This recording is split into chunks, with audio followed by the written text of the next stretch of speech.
Welcome to episode 31, you guys. My name is Poober, and we are standing here in my 0.15 map where in last episode we upgraded to these over 400 electric furnaces that you see here. So if you haven't checked out that video, I'll link it up at the top right section so you can review that one before moving on to this one.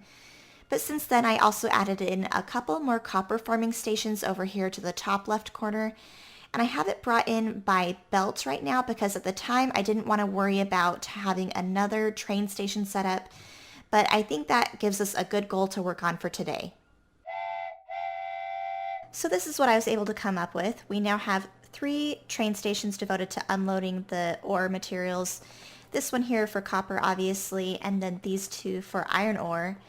This train in particular goes into our steel production and this one into our iron plate production. So if you'd like to see how I went through the process of building all of this, go ahead and keep watching, or else you can skip ahead for the grand tour.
So let's take a look at the train unloading station itself.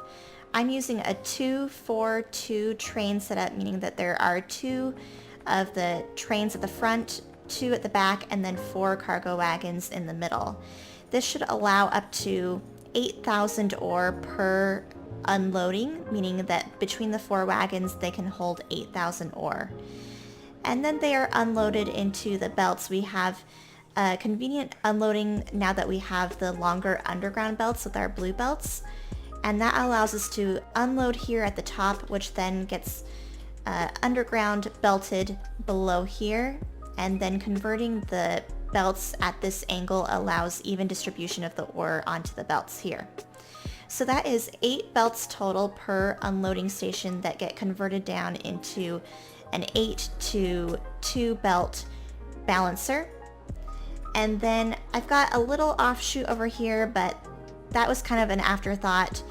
It should be fully balanced apart from that with it going into the smelters here. So these should take 2 fully compressed belts, even blue belts, but for now it's still the red. So eventually I will upgrade to the blue belts. As you can see, I've done the same setup basically here for our middle iron ore unloading station and the copper.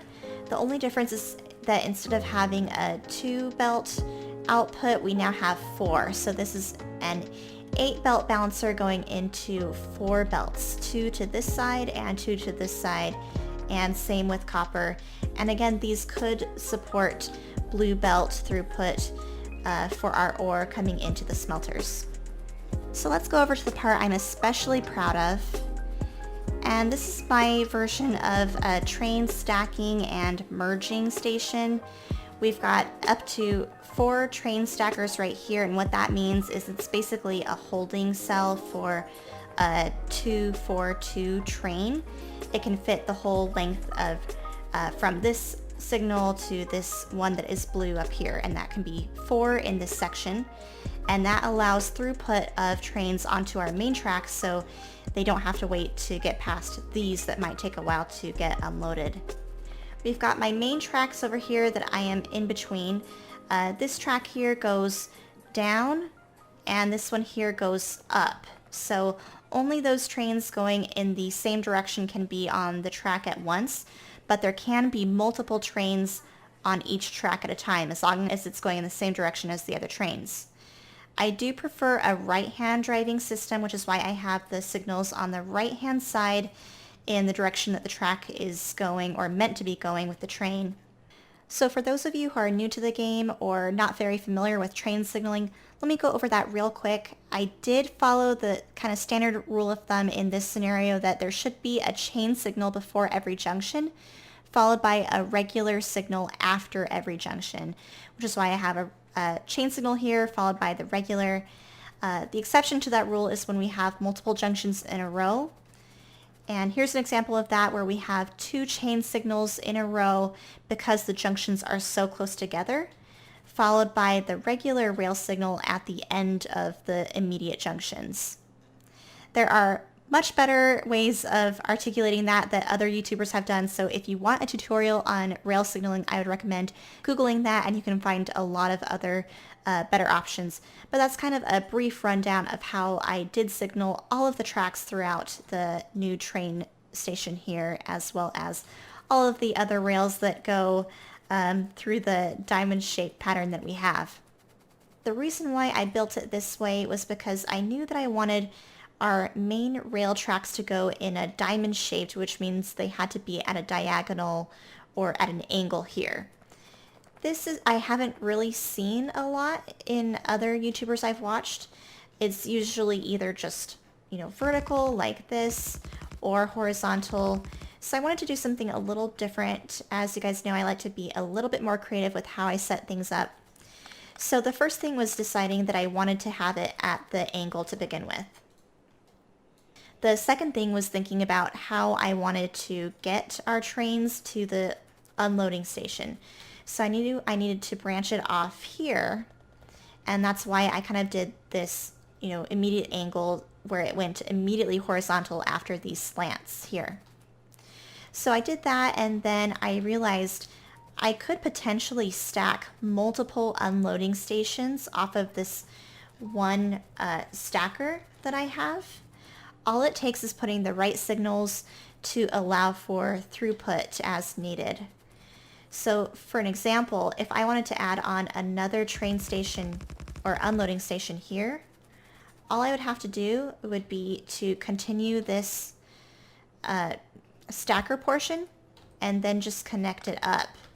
And then as long as I had the signals correctly in place, then it could feed into this, and then we could have multiple unloading stations to feed into our smelters as needed. I'm not going to do that for now. We're going to go ahead and rip that back up. But the other thing I could do, sorry, let me delete that real quick before I forget. There we go. So the other thing I could do is add on even more trains in a stack if I wanted to. We could essentially duplicate this and add it below here. So trains would have to take their turn, but that would allow even more to fit kind of parallel to our train track, and then have even more trains ready to go to drop off their ore. The other thing I did that I'm pretty proud of and thought was pretty clever was that we do have both of these train stations labeled as the same thing. They're both labeled as iron unloading for this one here and this one.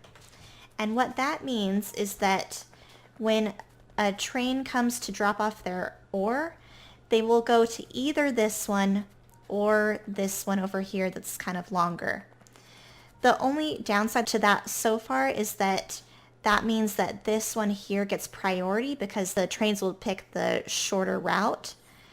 So I am planning on kind of making it a little bit more intelligent by adding some wires and things like that to give this line here more preference so that we can make iron plate as a priority over the steel. I haven't done that yet. I need to figure out kind of the best way to go about that. So if you guys have any suggestions, let me know in the comments down below. So again, with the exits, you can see that the trains are signaled as well to exit either on this end here, or they can go on this track as well. And then they're signaled so that these will never crash into each other when exiting or getting onto the unloading stations itself. Here's an example of the train getting onto a branch for the iron or the copper pickup. This is where we have the ore load into the train. And it's pretty efficient as well. Again, we use balancers to divvy up where the ore gets onto, and having both sides of the track put the ore onto the train helps to increase the efficiency as well. And check it out, guys. I don't know if I mentioned it, but we do have all of these filled with the efficiency modules, which has really helped our electricity problems. Same with this side up here. Oh, and notice I'm going so much faster. I pretty much had to finally get some exoskeleton for, and then actually the MK2 armor for the building of this humongous train system, because I was going to be walking a whole lot and I needed to make the upgrade finally. So this is what I have in my armor. This is kind of my building suit. I've got 2 portable fusion reactors along with 5 legs, 1 night vision, and then 6 of the roboports with 60 construction robots on me, because each roboport can hold 10. So let's go up here where I have a junction. This is how we kind of merged the apex. I kind of just built both sides and then merged the two once it got close to each other. So this track can go up or over here and vice versa. So this is what I did for the copper station, or the copper stacker, and I had to do this setup a little bit differently because I realized the only way to continue with keeping our tracks right-hand drive was to move our stackers up a little bit. So I couldn't actually keep it mirrored from the left-hand side over here. I did have to put it up here just to keep it congruent with the right-hand drive. I could have made it left-hand drive, but then I wouldn't have been able to join up here and they would have been 2 separate tracks. So I didn't think that was the best way to go about it. Again, kind of the exiting is a little bit different because of the track layout, but still works. The same principles are still in place for how they merge with the stacker and how they exit onto both sides of the track and things like that. So eventually I'm going to be getting the rest of the track filled in to finish out the kind of diamond shape we have. I'm going to be doing a lot of landfill over here, which will probably take me a couple episodes before it will be fully done. But once it is, we'll have the entire rail system connected and we'll be able to start transporting our oil by barrel. And I'm thinking we'll have this portion of the track kind of meet up where our oil refinery section is over here, and we'll do some barreling and unbarreling over here in this section, and then that will be able to feed into our refineries with more throughput than we're having now. So now that we have our train system working, you can tell that we have way better throughput now. We've essentially solved our copper and our iron plate production problem. We're no longer having a shortage like we were at the start of the episode.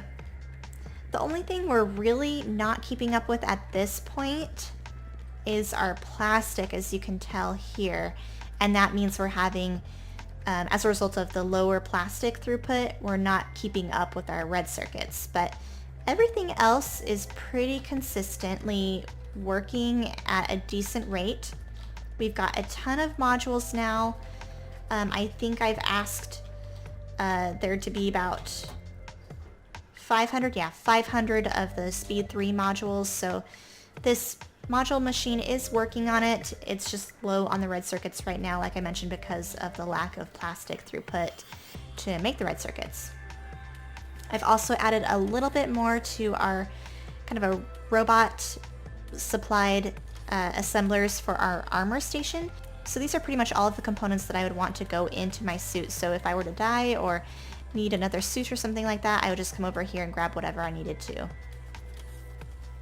Another thing I did while I was working on the train tracks was, because I was getting attacked so often, it was getting a little old, so I cleared out all of the biter nests that were in this section over here and placed walls as best as I could without getting entirely obliterated. And that's worked to keep out a lot of the pressure off of these iron patches that I have over here. So I think with that, we're gonna call it an episode for today. I'm sorry that was more talking and less action in this episode, but I really just kind of needed to get that done. And so having these train systems in place now will really open our opportunities for increasing the throughput into our base and getting more supplies, getting around the base and around the map quicker. So I'm really excited for that. And next episode, I'm hoping we can do something a little bit more fun and finally start to improve our defense and offense mechanisms. So let me know what you guys think of this train system here. If you have any suggestions for improvements or think it's complete crap, I am open to hearing that as well. Either way, I appreciate you all for joining me and hope to see you for the next one.